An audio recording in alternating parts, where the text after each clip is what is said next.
Le 1er mai 1965, au cœur de Tbilissi, en Géorgie soviétique. La foule est amassée devant le bâtiment du Parlement, c'est la grande parade communiste. Un portrait géant de Lénine, haut de 12 mètres, trône sur la façade. Tout le monde applaudit, les soldats défilent, quand soudain, les flammes jaillissent. Au milieu de la terreur générale, sous les yeux médusés des agents du KGB et de la foule, la toile géante brûle. Un homme se tient juste en dessous, une torche à la main. Il ne s'enfuit pas, il se retourne vers la foule et hurle de toutes ses forces. La gloire ne revient pas à cet homme, mais au Christ. Ne vous prosternez pas devant une idole. Cet homme s'appelle le Père Gabriel. Il vient de signer son arrêt de mort.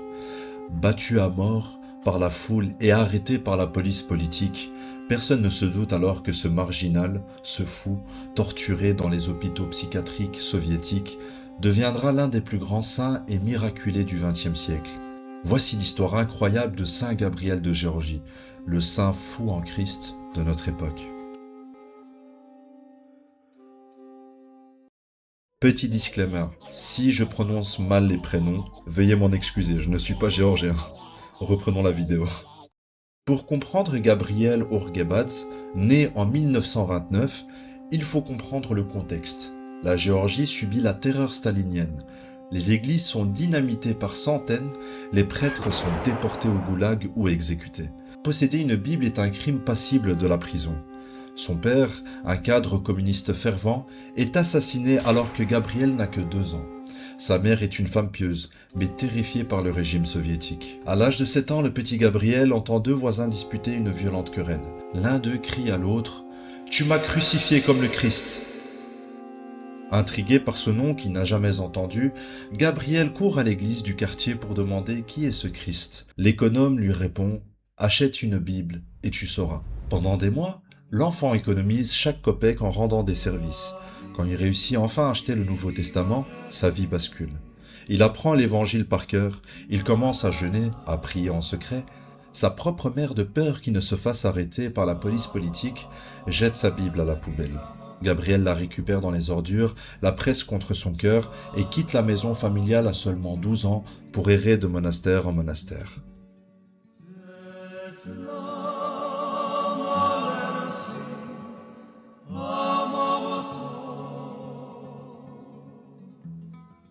Il fait alors un vœu fou, construire une église de ses propres mains, au beau milieu de la dictature athée. Dans la cour de sa maison à Tbilissi, il ramasse des pierres jetées à la décharge, récupère des briques d'églises détruites par le régime et érige seul une église à plusieurs dômes. Les autorités soviétiques la détruiront plusieurs fois. Gabriel la reconstruira à chaque fois, pierre par pierre. En 1955, à 26 ans, il prononce ses vœux monastiques sous le nom de Gabriel. Mais 10 ans plus tard, survient l'incident du 1er mai 1965 et le portrait de Lénine en feu. Après son arrestation, Gabriel est roué de coups. On lui brise la mâchoire et 17 os du corps. Le KGB veut le condamner à mort pour trahison. Mais pour éviter de faire de lui un martyr, les autorités soviétiques préfèrent le déclarer fou psychotique. Il est enfermé dans un hôpital psychiatrique de haute sécurité. Pendant des mois, il subit des tortures physiques et des injections de produits neuroleptiques pour briser sa foi. Mais Gabriel ne céda pas. À chaque interrogatoire, il répète la même chose. Vous devez vous repentir, Dieu existe. Relâché grâce à la pression de l'Église, Gabriel est interdit de célébrer la liturgie.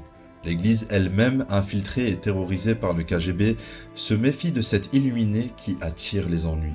C'est à cette période que Gabriel embrasse une voie spirituelle extrêmement rare et difficile dans la tradition orthodoxe, la folie en Christ. Pour cacher sa profonde sainteté, éviter l'orgueil et dénoncer l'hypocrisie du monde, Gabriel fait exprès d'avoir l'air fou. Il marche pieds nus dans la neige, s'habille avec des aillons troués, met une couronne de carton sur sa tête et suspend des boîtes de conserve autour de son cou. Il s'enivre en public avec du vin pour que les gens se moquent de lui et le méprisent. Mais sous cette façade de folie se cache un cœur consumé par un amour infini pour l'humanité. À la fin des années 1980, alors que l'URSS commence à s'effondrer, le père Gabriel s'installe dans la tour du monastère de Samtavro, à Tsketa. Bon, comme je vous ai dit, pardonnez ma prononciation. L'ancienne capitale spirituelle de la Géorgie. C'est là que le voile se lève sur sa véritable nature. Le fou devient le père spirituel de toute une nation. Des milliers de personnes affluent vers sa petite cellule. Gabriel possède le don de clairvoyance quand un visiteur franchit sa porte. Gabriel connaît déjà son nom, ses péchés, ses secrets, ses douleurs et ses prières muettes, avant même qu'il ne propose un mot. Mais Gabriel ne ressemble à aucun autre saint mystique. Il peut crier sur un visiteur orgueilleux, lui jeter une botte au visage, puis fondre en larmes une seconde après, l'enlacer et pleurer sur ses péchés. Et répéter sans cesse cette phrase devenue légendaire. Si tu vois ton frère pécher, couvre-le de ton manteau. L'amour est au-dessus de toutes les règles et de tous les jeûnes. Les témoignages de guérison miraculeuse se comptent par centaines. Des aveugles recouvrent la vue, des malades du cancer guérissent après avoir été oints avec l'huile de sa lampe à l'huile. Pourtant, malgré les foules qui se prosternent devant lui, Gabriel continue de vivre dans une pauvreté absolue, dormant sur des planches en bois, donnant tout ce qu'il possède aux pauvres et aux orphelins.